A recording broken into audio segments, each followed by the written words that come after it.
The July sun didn't just burn. It laid truth bare, peeled it clean as a brand new plank.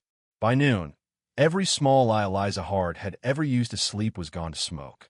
She was 18, wrists bound with rawhide, to a paddock fence that had once been a place of sugar and nuzzling horses, now a crossbeam for humiliation. The rope chewed the skin at the heel of her hands. Heat pressed against her like a second rough body. Dust found her lips and stayed. There was no mother to speak up for her. No father either.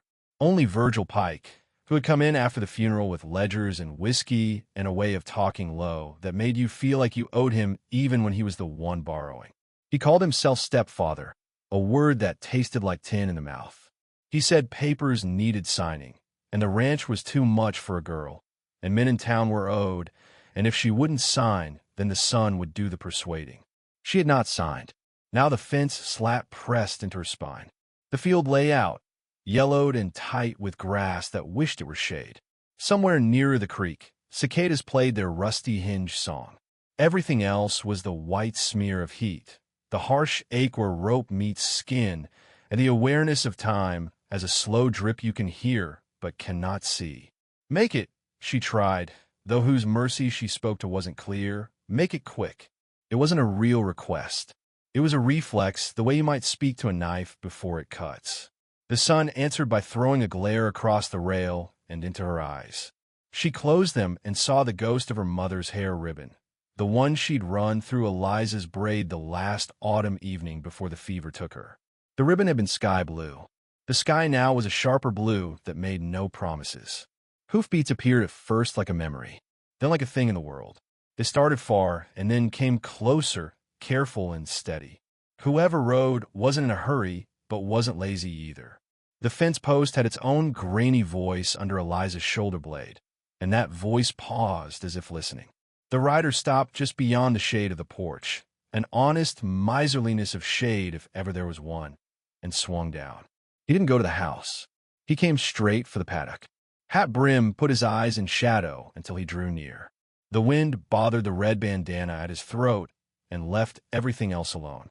He didn't speak first. He looked, not the kind of looking a man does when he weighs a purchase, the kind he does when he's heard a story he doesn't like and needs the ending to be different.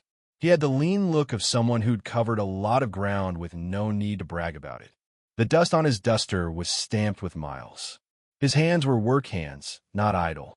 When he drew the knife, he did it like a carpenter does, quiet, sure with the edge where it needs to be, and no drama. Eliza Hart, she said, unexpected courtesy squeezed out between thirst and humiliation, because her mother had taught her that even a stranger with steel might turn out to be a doctor or a preacher if you gave him your name. Jack Hollis, he said. His voice was low, not gravel exactly, oak bark maybe. You ain't dying today. The rawhide gave a stitch at a time. Each time it did, the rope sighed like it wished it were staying. With the last cut, her arms dropped forward. Blood ran like a slow thaw, pain waking up in fits, prickles, and fire both. Hollis put a hand under her elbow and did not squeeze. Steadying, not taking. You with me? Eliza nodded. That she could do. He lifted her like he'd carried bags of feed this way 100 mornings, close, controlled, letting the body find itself again in the new position. The bay gelding swiveled an ear back, took her weight without complaint. Hollis mounted behind, the leather creaking a wordless reassurance. The house still stood square, but small like grief had scaled it down with string and stakes. Up close, the porch boards complained and then remembered their job. The door was open in the way doors are when a man thinks he owns a place, daring you to shut it. Hollis took Eliza inside without asking the house's permission. Water was in the pail, because even a man like Pike understood thirst. Hollis dipped and held the dipper for her, slow enough she wouldn't choke on the sudden mercy. The first swallow hurt in that particular way where hurt isn't unwelcome. She drank again and again, until a part of her brain, not busy with survival, realized she could breathe through her nose and not taste dust for a full second. He cleaned the rope burns with a cloth that had been near clean once and now would never be again. He didn't chatter. He didn't make sounds of pity. He dabbed, turned her wrist, dabbed again, the way you put right a tool you intend to use tomorrow. Virgil Pike, Eliza said, because a thing has to be named. He'll say he's kin. That man ain't law, Hollis said, and the room changed temperature. And he ain't the will either. You got a will. The preacher keeps papers, she said. Mama didn't trust the bank. He said he'd hold it till I needed it. Sounds like now, Hollis said. Late afternoon is when a house breathes different. The shadows go long. The corners make new promises. Hollis made coffee from beans that hadn't seen boiling water in a while. He moved in the kitchen like he'd had kitchens before, and none had been as fine as this one or any worse. Eliza's hands shook less with the tin cup in them. Outside, the heat lit up the way a bully does when the teacher walks by. A breeze dared show itself. Hollis stood by the door without announcing he was guarding it. His right hand rested near his Colt the way a man rests near a chair, casual but familiar. He'll come, Eliza said, hating that her voice went smaller without asking her first. He never leaves anything alone. Men like him take no for an insult, Hollis said. But a door can be a wall if the right man leans on it. The gate hinge squealed like a guilty thing. Boots came, an unkind rhythm. The latch jostled with the entitlement of a hand that has never learned please. Hollis didn't turn. He breathed in once slow and let it out slower. Open up. Pike's voice rasped through the scene between door and jamb, ripe with whiskey and habit. You got my property, Hollis. This ain't a pawn shop, Hollis said. And she ain't your property. The door pushed. The latch resisted, then quit. Virgil Pike shoved his shape into the room. A face puffy with drink and anger, a mouth that looked unused to honest smiles, a vest greasy in the places sweat collects. His eyes found Eliza with that small, hungry meanness that has nothing to do with appetite and everything to do with power. Girl, he said, a word he liked because it meant he could pretend the rest of the words didn't matter. Come on. Hollis didn't step aside. Pike swung first because he had always been rewarded for that, and because a fist is the only letter he knows to write. Hollis slipped the punch by half an inch the way a man sidesteps a puddle he already measured. He answered with a short, unpretty stroke that put the heel of his hand into the soft part of Pike's jaw and turned off his thoughts for a second. Pike stumbled into the table. The lamp swung on its hook, making the room a sea.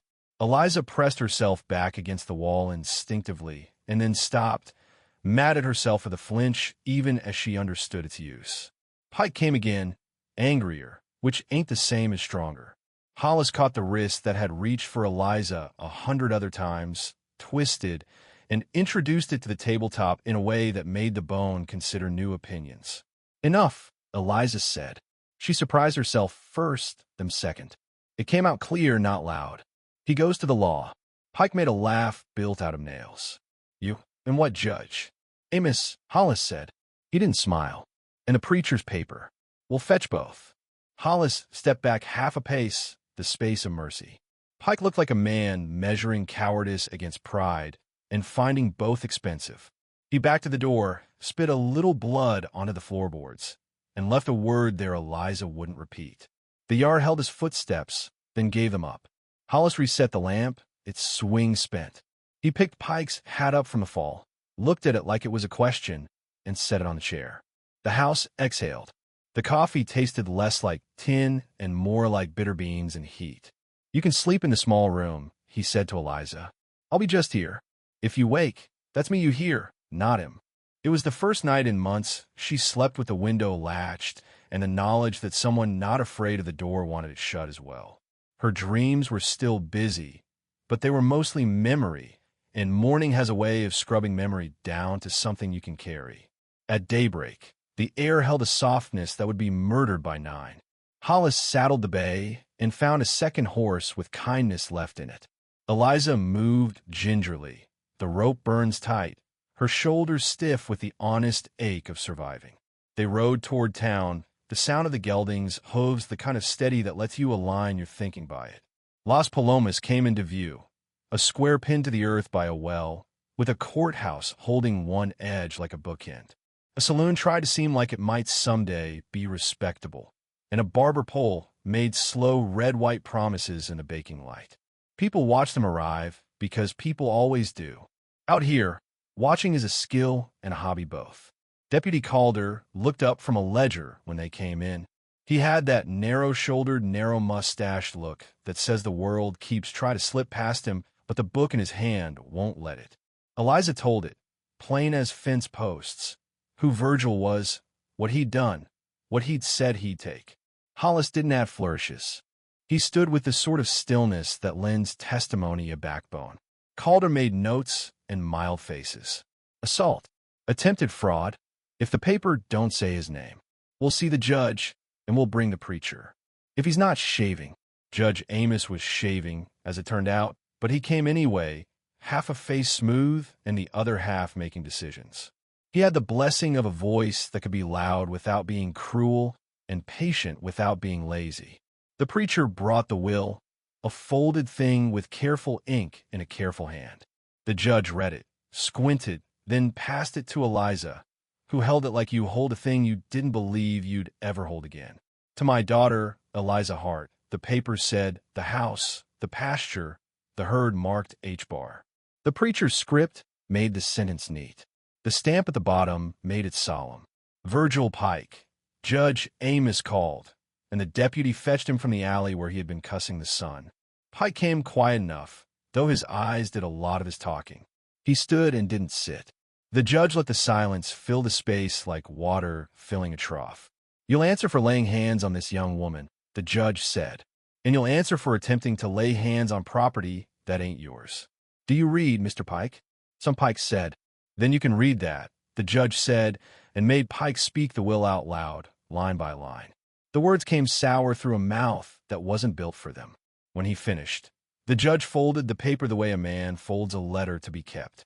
Deputy, he said, you know where the key is. The key turned in a lock that spoke an iron syllable to the square outside. The saloon's piano faltered and then found its place again. Eliza stepped out into a light that hadn't changed but seemed to fit different on her skin. Though it didn't weigh much, but it weighed enough. You did that, Hollis said, and tipped his hat. You stood up and did it. I had you at the door, she said. It's easier to stand when you know the wood will hold. They rode home through a noon that shimmered as if all the air were glass. The ranch received them without commentary, the way land does when it knows you're not likely to leave. There were chores stacked like cordwood, a fence listing south, a pump needing grease, a patch of roof shingles that said rain could make itself welcome if it tried. The cattle, what remained of the H-bar herd, chewed their cud and watched the humans as if expecting a speech. None came. Hollis fetched a hammer. Eliza fetched nails. Work remembered them. By sundown, that leaning stretch of fence stood upright and quiet, and the pump sang a sound less like a squeal and more like a statement. Eliza's palms were raw in new places. The sting felt like a correction from the right teacher. Hollis rolled his shoulders the way men do who know exactly where their years sit. Stay, she said before she could second-guess saying it. The word hung between them a moment like a horse deciding whether to bolt or trust you. For a while. Till we're ahead. I could give a while, he said. Might give two. Evening took the yard soft. The lamp inside made buttery light. The first coyote spoke a paragraph from the far side of the creek and then ran out of things to say. Eliza lay in the small room with the window latched and did not count footsteps in the hall. Out front, a man leaned his back against the door and made it into a wall. It was unexpectedly enough. Morning made lists. The lists argued among themselves and then got done. Hollis was not a man to point and assign. He was a man to lift the heavier end without comment. He set the rhythm by doing, and Eliza found she could match it without having to give an argument for the privilege. He taught her small things without treating them as small. How to lean into a stuck hinge with the exact amount of shoulder it would respect. How to tie a knot that comes apart exactly when you want it to. How to pour coffee without wasting a thing that cost what coffee costs. The days had the honest sameness of a hymn. Mend. Haul. Count. Ride the fence line in the cool part and the back pasture in the hot part. The wind would taste of dust early and of creek late. A hawk would draw lazy circles that weren't lazy at all. The world would go about its business, and Eliza would go about hers inside it. And sometimes, in the quick turn between tasks, She would catch Hollis looking at the horizon like a man who had made peace with the size of it. When the first of Pike's retaliations came, it was small, an empty threat a man sends because he is embarrassed in a place where others saw it.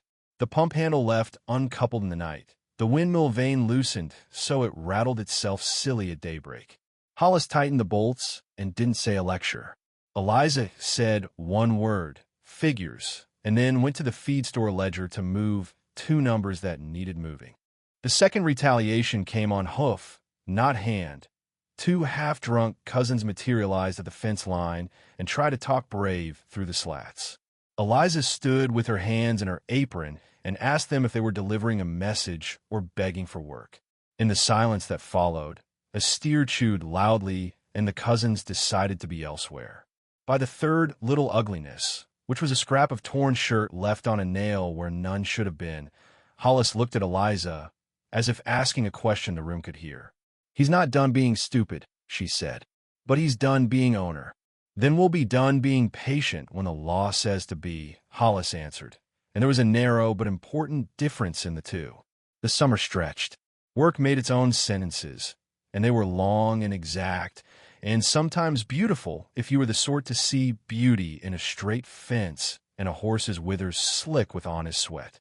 Eliza found a rhythm she hadn't met before, one that didn't come from rescue but from partnership, a hand passing a tool with the right end forward, a voice saying, "Got it," from the other side of a haystack, the way 2 sets of footsteps settle into the same beat, crossing a barn aisle without either trying. The YouTube voice, if you want it, in case you're the kind who listens in the dark with your cheek on a warm pillow and your eyes open to the ceiling fan that isn't there. There's a reason these stories breathe. They ain't just gun smoke and gallop. They're ledger books and gates that shut, and coffee boiled right, and the mercy people choose when nobody's paying them to. If you're still with me, don't smash anything, just stay. The next turn's coming, and it matters. By the second week, the ranch had learned their names anew. Horses test with silence. Cattle test with distance. The wind tests with gossip. Eliza and Hollis answered each in its own language. Halters and hay, patience and presence, nails driven true, and words saved for when they mattered. He taught without making a lesson of it. A saddle sits better if you listen for the soft thud when the blanket airs. A colt yields quicker if you remember he ain't a riddle to be solved, but a creature to be convinced.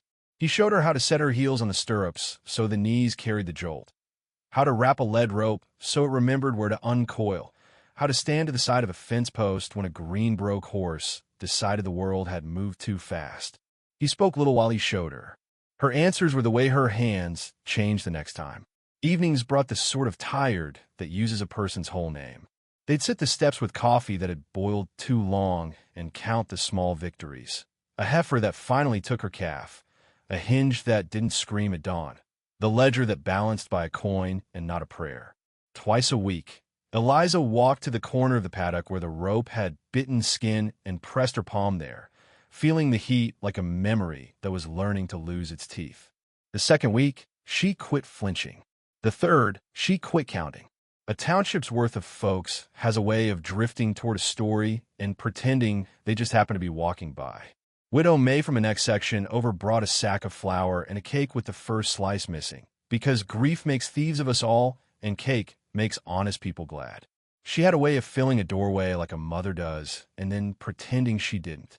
"You send for me if your bread sours," she told Eliza, meaning a dozen other things. Preacher Lyle came likewise, lean as gratitude with a napkin-wrapped bundle. Eliza's mother's ribbon, sky blue yet, folded neat, a pair of letters her mother had written to no one in particular, and the copy of the will, edged with the sort of care that buys sleep. He said grace over stew at the table that night, simple words that didn't try to improve on God. Deputy Calder stopped by because a deputy has to patrol, and sometimes a patrol looks suspiciously like a man wanting to be sure a thing is going the right way.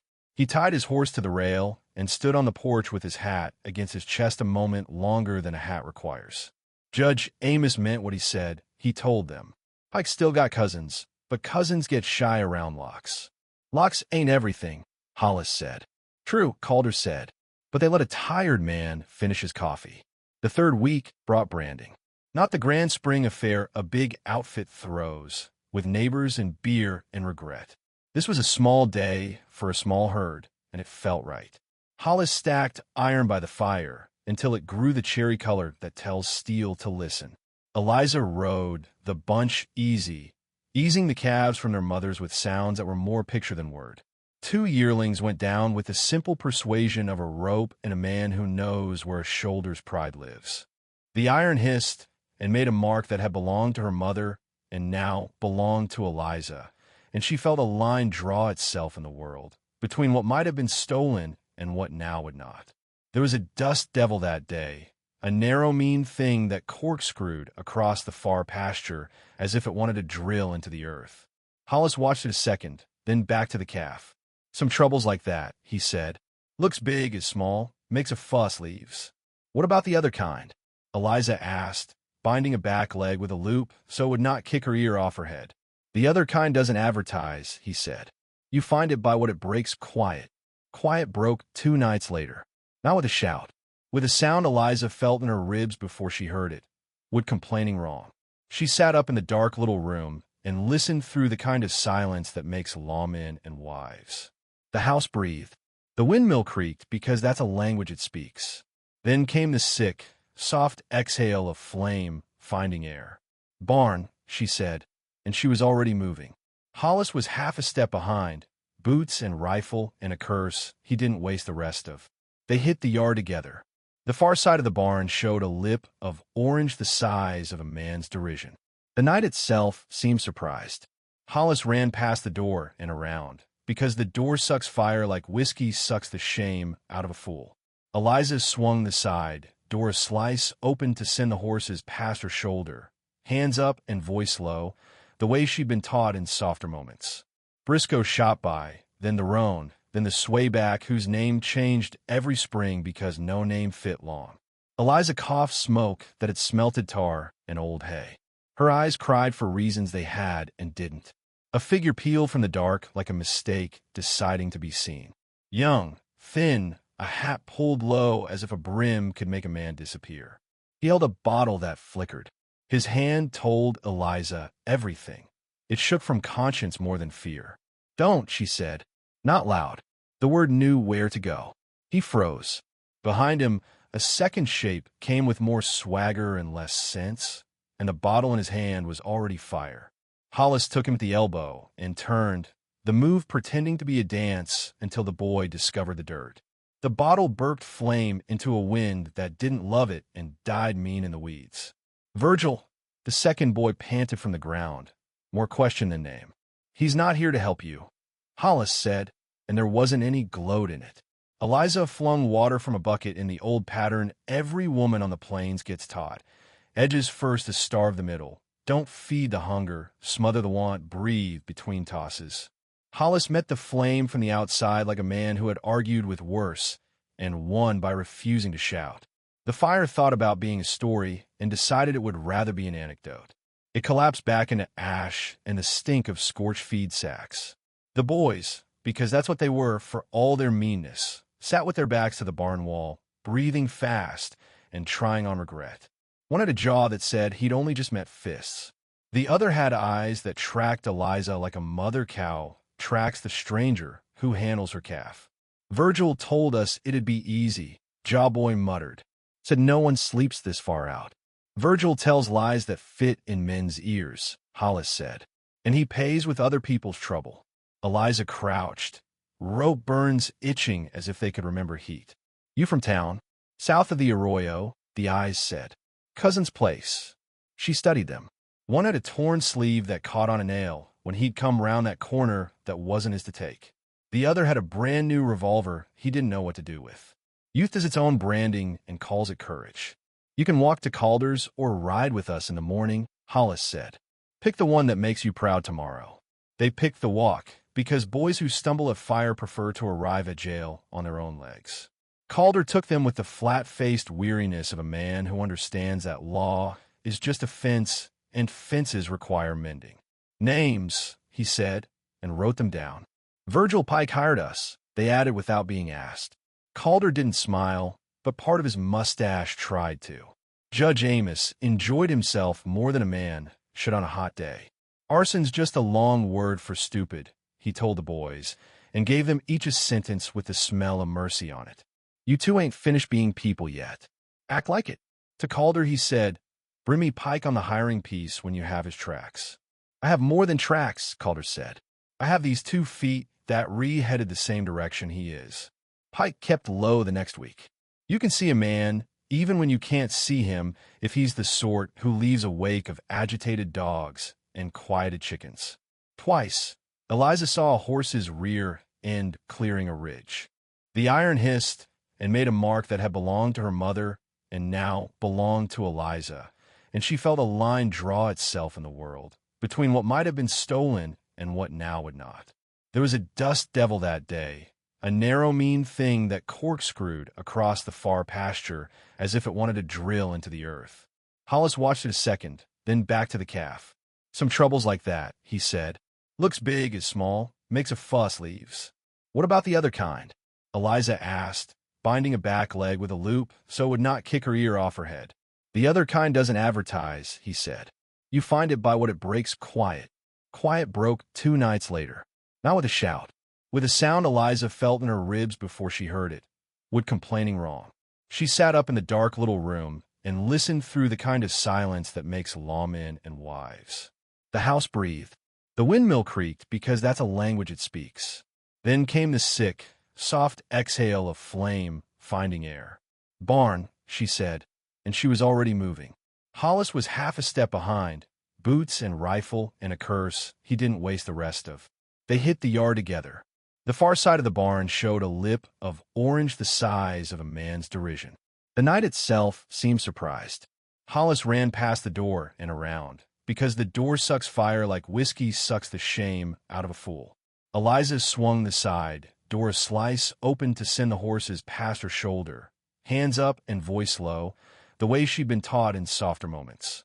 Briscoe shot by, then the roan, then the swayback whose name changed every spring because no name fit long. Eliza coughed smoke that had smelted tar and old hay. Her eyes cried for reasons they had and didn't. A figure peeled from the dark like a mistake deciding to be seen. Young, thin, a hat pulled low as if a brim could make a man disappear. He held a bottle that flickered. His hand told Eliza everything. It shook from conscience more than fear. Don't, she said. Not loud. The word knew where to go. He froze. Behind him, a second shape came with more swagger and less sense, and the bottle in his hand was already fire. Hollis took him at the elbow and turned, the move pretending to be a dance until the boy discovered the dirt. The bottle burked flame into a wind that didn't love it and died mean in the weeds. Virgil, the second boy panted from the ground, more question than name. He's not here to help you, Hollis said, and there wasn't any gloat in it. Eliza flung water from a bucket in the old pattern every woman on the plains gets taught. Edges first to starve the middle. Don't feed the hunger, smother the want, breathe between tosses. Hollis met the flame from the outside like a man who had argued with worse and won by refusing to shout. The fire thought about being a story and decided it would rather be an anecdote. It collapsed back into ash and the stink of scorched feed sacks. The boys, because that's what they were for all their meanness, sat with their backs to the barn wall, breathing fast and trying on regret. One had a jaw that said he'd only just met fists. The other had eyes that tracked Eliza like a mother cow tracks the stranger who handles her calf. Virgil told us it'd be easy, Jawboy muttered. Said no one sleeps this far out. Virgil tells lies that fit in men's ears, Hollis said, and he pays with other people's trouble. Eliza crouched, rope burns itching as if they could remember heat. You from town? South of the Arroyo, the eyes said. Cousin's place. She studied them. One had a torn sleeve that caught on a nail when he'd come round that corner that wasn't his to take. The other had a brand new revolver he didn't know what to do with. Youth has its own branding and calls it courage. You can walk to Calder's or ride with us in the morning, Hollis said. Pick the one that makes you proud tomorrow. They picked the walk because boys who stumble at fire prefer to arrive at jail on their own legs. Calder took them with the flat-faced weariness of a man who understands that law is just a fence and fences require mending. Names, he said, and wrote them down. Virgil Pike hired us, they added without being asked. Calder didn't smile, but part of his mustache tried to. Judge Amos enjoyed himself more than a man should on a hot day. Arson's just a long word for stupid, he told the boys, and gave them each a sentence with the smell of mercy on it. You two ain't finished being people yet. Act like it. To Calder he said, bring me Pike on the hiring piece when you have his tracks. I have more than tracks, Calder said. I have these 2 feet that headed the same direction he is. Pike kept low the next week. You can see a man, even when you can't see him, if he's the sort who leaves a wake of agitated dogs and quieted chickens. Twice, Eliza saw a horse's rear end clearing a ridge. The North Line's too proud to have stayed standing. Tomorrow, Eliza agreed, and her hair was what around her face in a way that made her look younger and older both. Morning revealed truth the way it does, without drama, with accuracy. The north fence had laid down part way, the way a good tired man leans a chair back against a wall. They walked it. They set posts right with rock and shovel. Hollis held the wire while Eliza ran staples, 2 hammer blows, and a check, the sound turning from hollow to right when wood and iron made their agreement.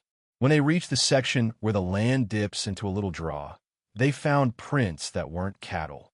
1 boot, 1 horse. Coming from, not going to. Virgil, Eliza asked.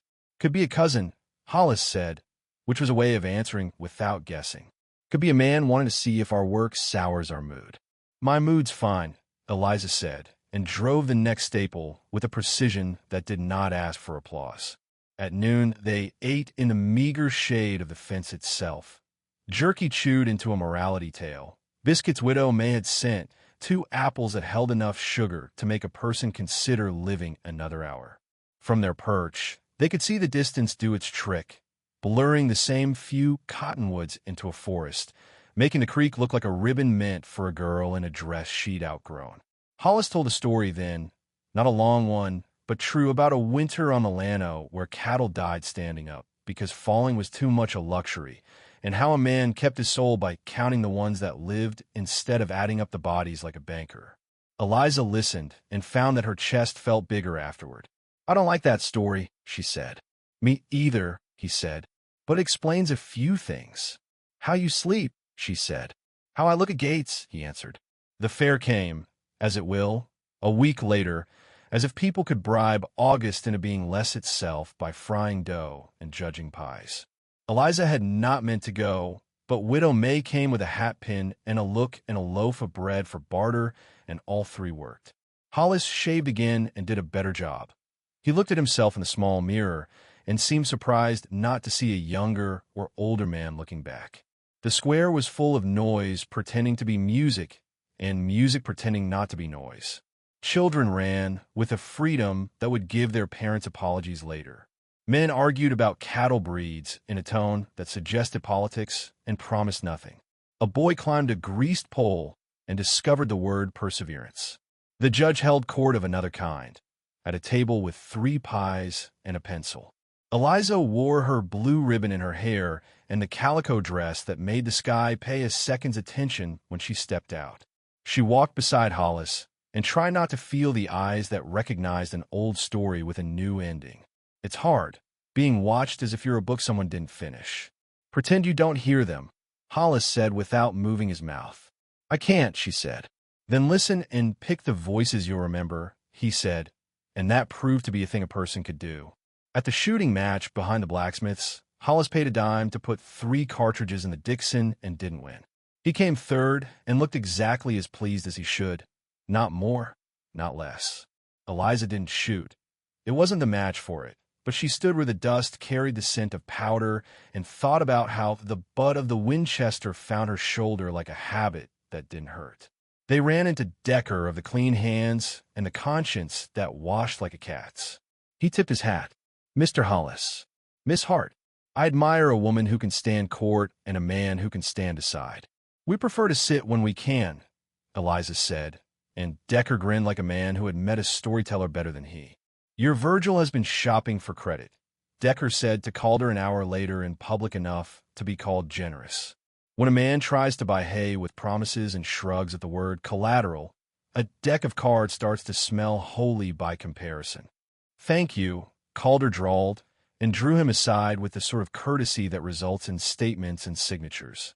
That night, under the fair lights strung like bright lies across the square, a waltz stumbled into existence and then redeemingly found itself. Hollis did not ask Eliza to dance. He did not let the music be the boss of what the day had earned. They stood near the well and ate fried dough that melted sugar onto their thumbs, and he told her about a trail boss who died by degrees from the sort of pride that refuses to share soup. She told him about a cold her mother had nearly ruined by teaching it fear with kindness. They both laughed and then looked at the ground, because it's a strange thing to have your mouth betray your heart in public with a sound as simple as joy. On the way home, the sky had decided to be generous with stars and stingy with clouds. The road made its own noises, and they rode in the kind of quiet that grows, not shrinks, the space between two people. The Hart Ranch came up out of the dark like a thing they deserved, not a thing they were borrowing.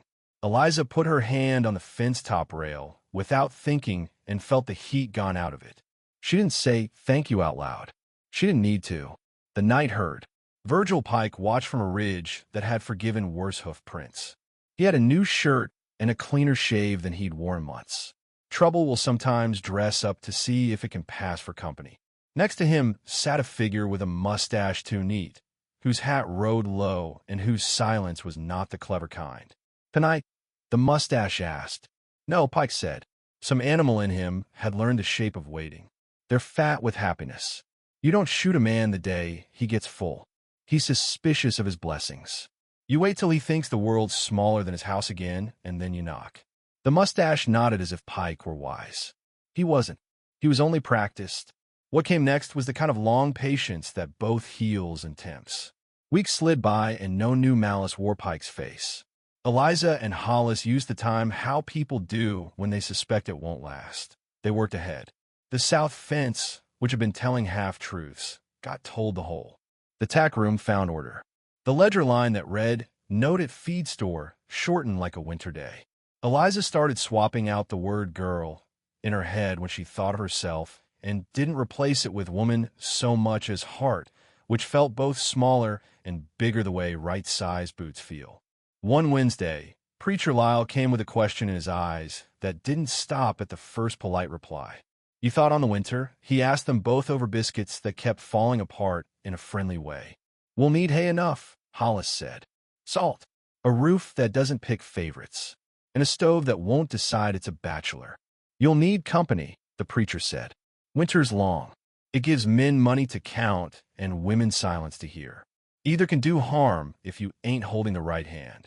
Eliza has stirred her coffee. "You suggesting I marry my stove this week, Reverend?" The preacher smiled with his whole face.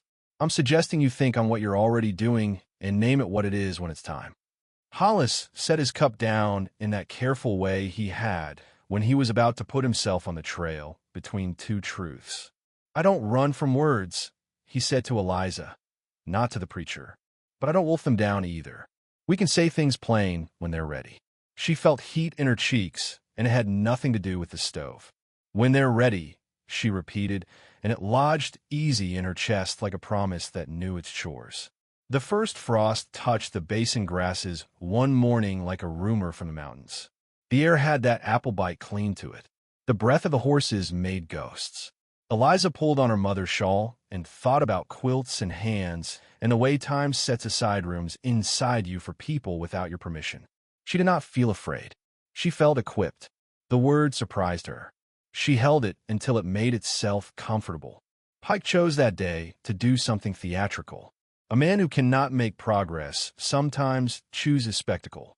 He rode down the lane in full view, chin up, mustache man at his side, and a third rider Eliza recognized the way you recognize a hunger. You don't know the face, but you know what lives under it. Calder saw them, because law has a sense for parade. He stepped off the porch of the courthouse before Pike had the chance to send his horse that far. "You're out," Calder said without malice. "Visiting," Pike said. "A man can ride a road his tax paid for." "Visitation implies someone wants you," Calder said. "Don't mistake air for invitation." Pike's smile worked too hard at being a smile. I'm here to settle accounts. Settle them at the judge's table, Calder said. Or at the far side of the county line. You choose which arithmetic suits you. The mustache man shifted in the saddle as if the bench seat had grown bristles. The third rider spat to prove he had liquid in him and failed to look dangerous enough to justify the effort. Pike stared at Eliza over Calder's shoulder like a boy daring the teacher not to notice. Eliza did him one better. She looked at Calder instead and said, Deputy, do you want coffee on your porch after you finish escorting our company off hours? Calder's ears colored, which is the sort of answer that makes a deputy brave. Yes, Miss Hart. I expect Ida. They left without drawing.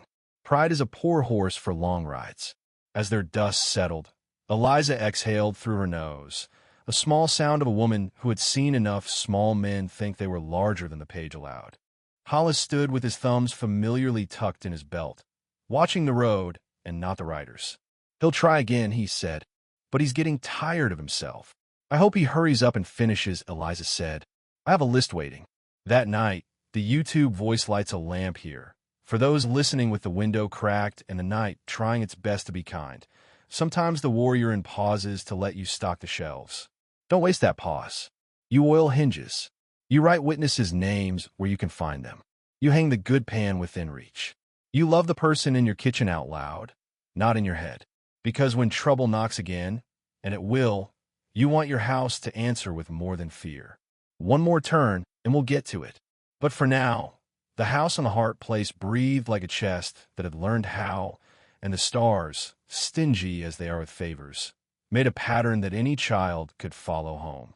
The quiet after Pike's porch parade didn't last, but it did make a shape you could lean against for a few days. The kind of shape where a person puts up preserves and a man checks a roof seam he's already checked twice. Eliza and Hollis worked ahead like they were racing an invisible clock. Maybe they were. The West keeps time even when you don't hear the ticking. They stacked hay with a rhythm that made the fork an instrument. Hollis taught Eliza to lift from the legs and not the back, to turn the wrist at the top like you're finishing a word and setting down the period. When they were done, they stood on the wagon tongue with sweat drying under their shirts and admired the stack's clean shoulders. A cloud passed and considered rain and thought better of it.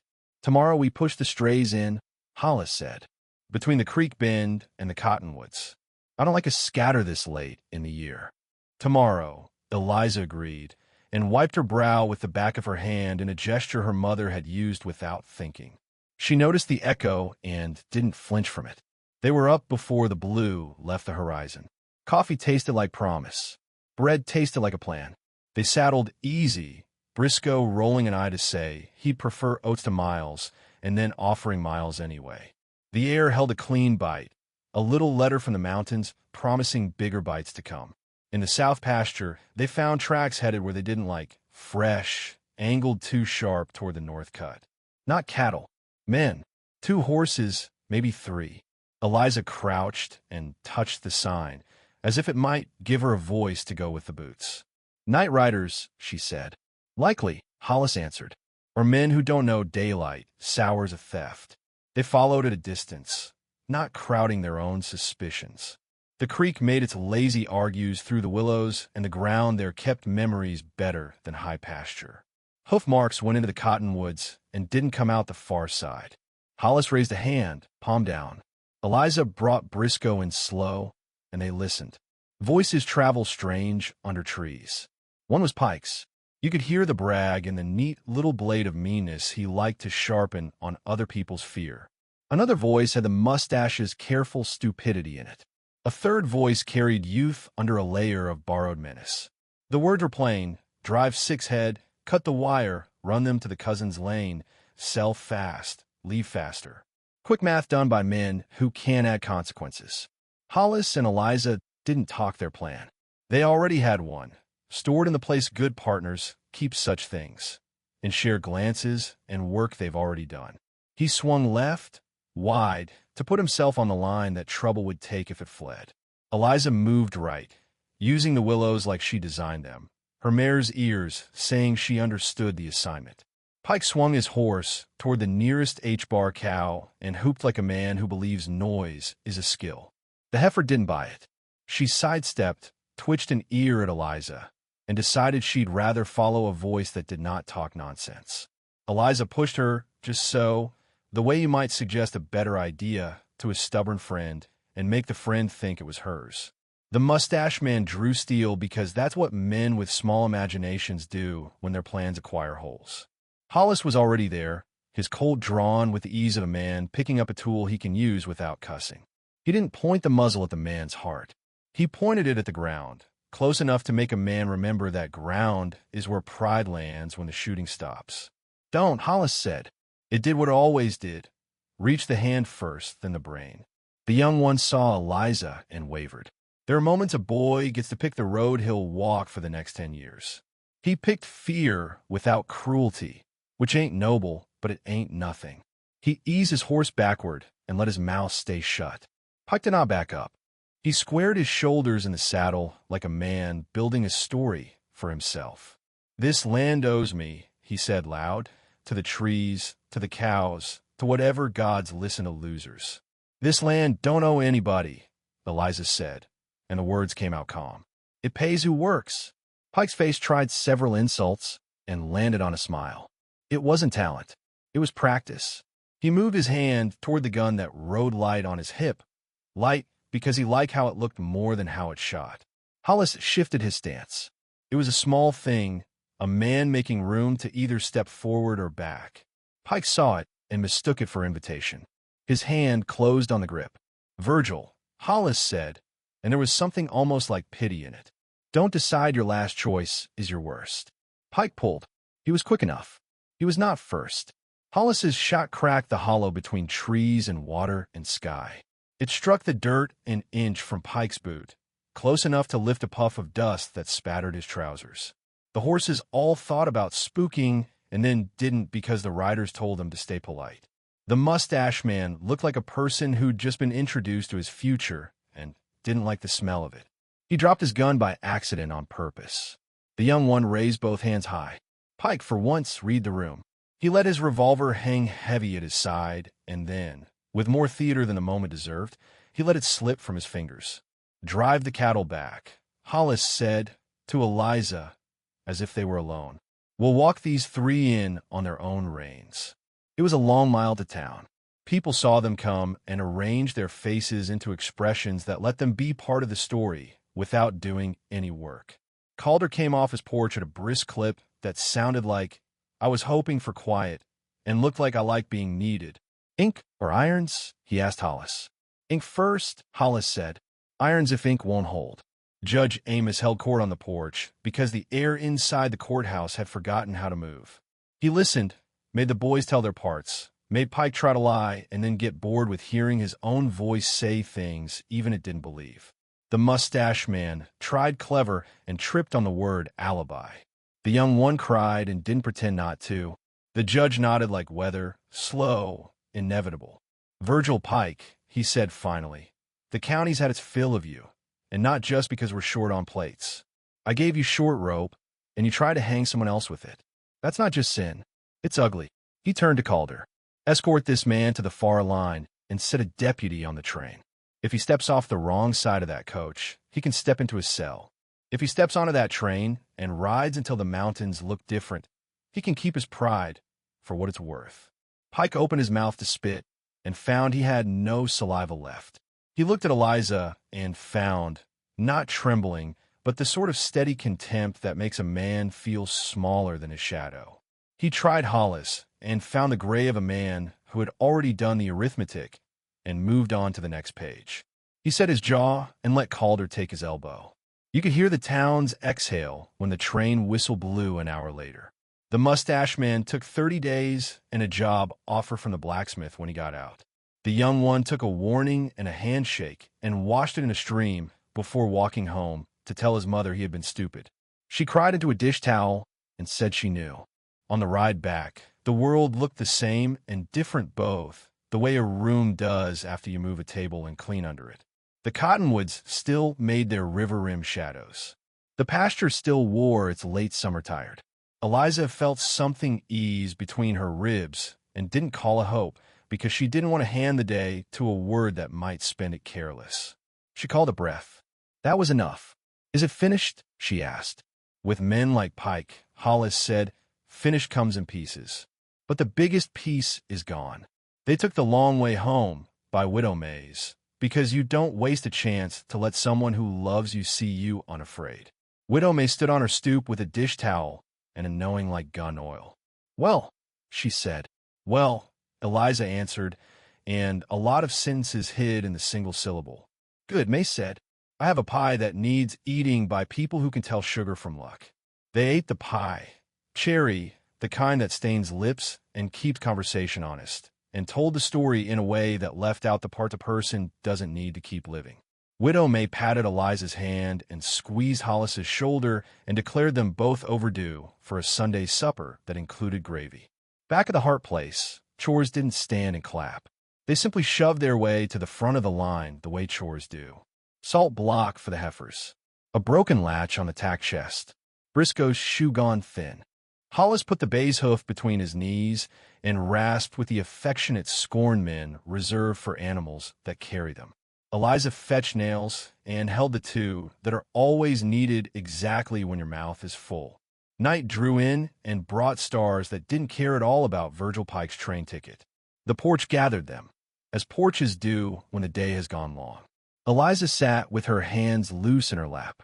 Hollis put his boots on the bottom step and leaned his elbows on his knees, a man who could be still without inviting sorrow to sit beside him.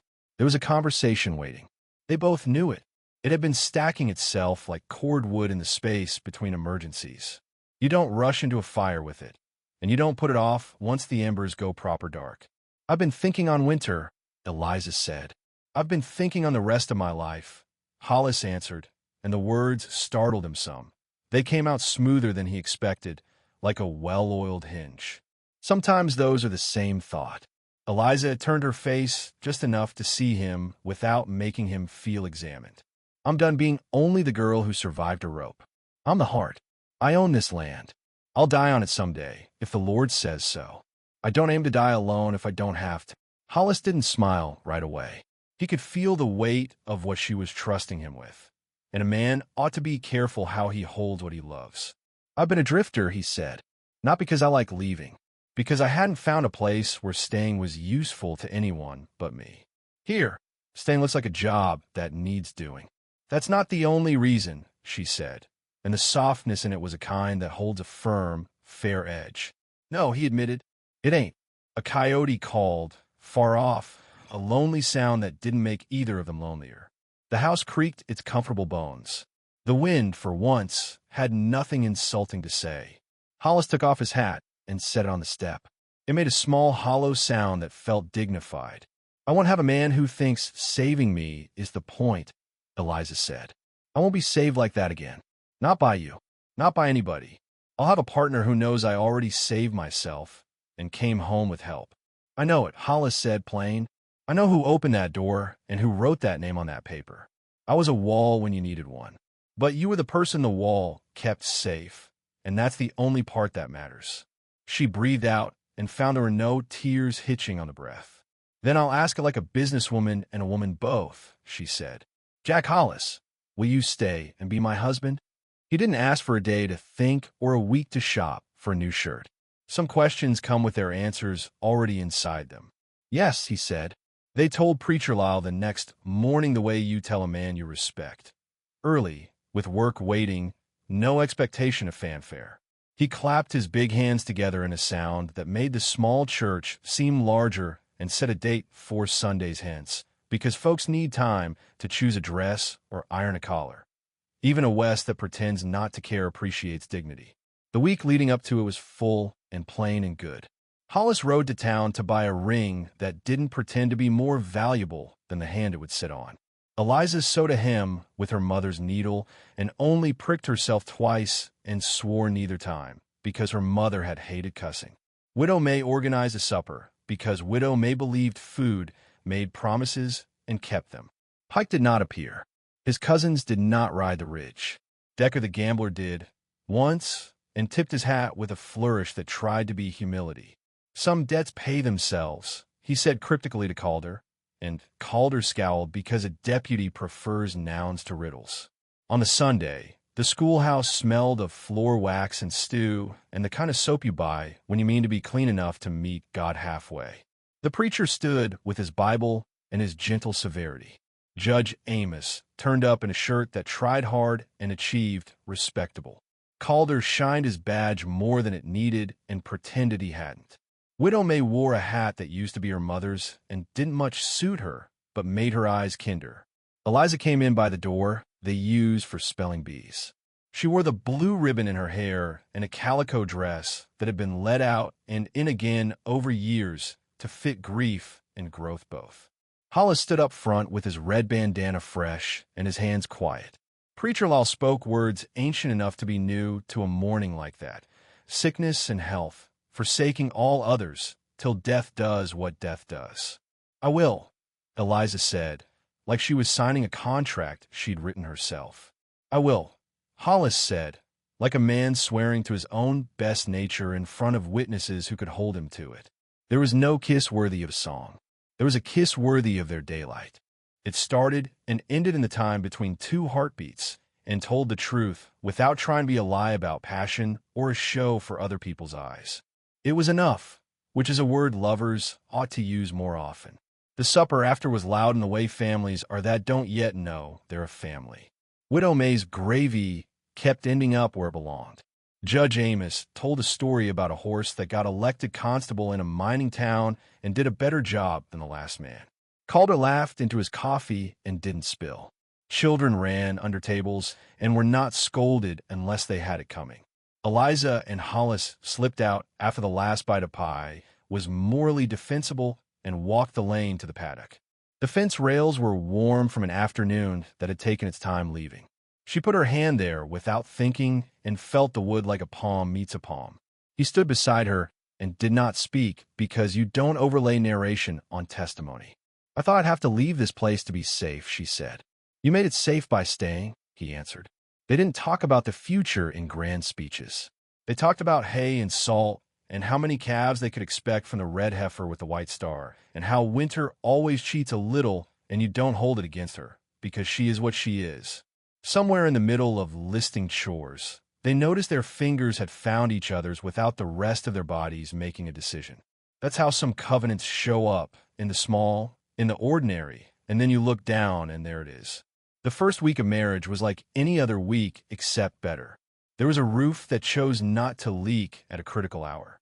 There was a coffee pot that remembered it had a job. There were two people who knew when to speak and when to leave a room alone. They had one fight about whether to borrow against spring calves to replace a wagon wheel. Hollis believed in saving. Eliza believed in momentum.